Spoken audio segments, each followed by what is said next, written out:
In order to customize the look of our application, like this is the light theme, this is the dark theme. Here we can see we have primary colors of violet. In order to customize the look of the whole application, we can use TweakCN or similar tools to create a theme.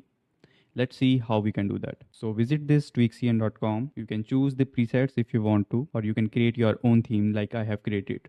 I have customized the color, the primary color and secondary color. I can also toggle the theme here and I can configure the colors as per the dark theme as well. Apart from colors, we can also configure the typography. If we want to change the fonts, we can choose the Google fonts here and it will be automatically applied to our application. We just need to import the font inside layout.tsx of src/app. Here by default inter font is installed, and if you want to install some other font you can do that by importing it from next/font/google, and everything will be handled automatically. Now let's jump back to the theme. We can also configure the border radius if we want roundish things, and we can also configure the spacing. So this is the theme that I have created for my Nano Banana AI. I can import it in my application by clicking on code. Here I have to select Tailwind v4 because the latest indicate comes with Tailwind version 4.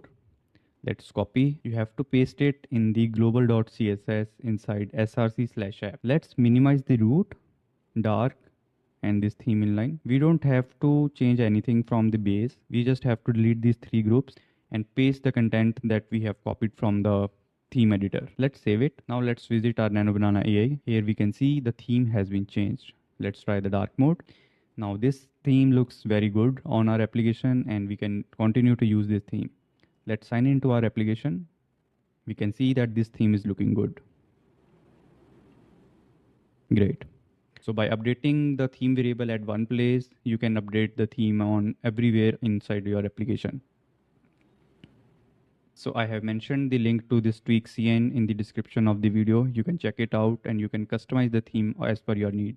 And I have found that updating the border radius and spacing can drastically improve your theme.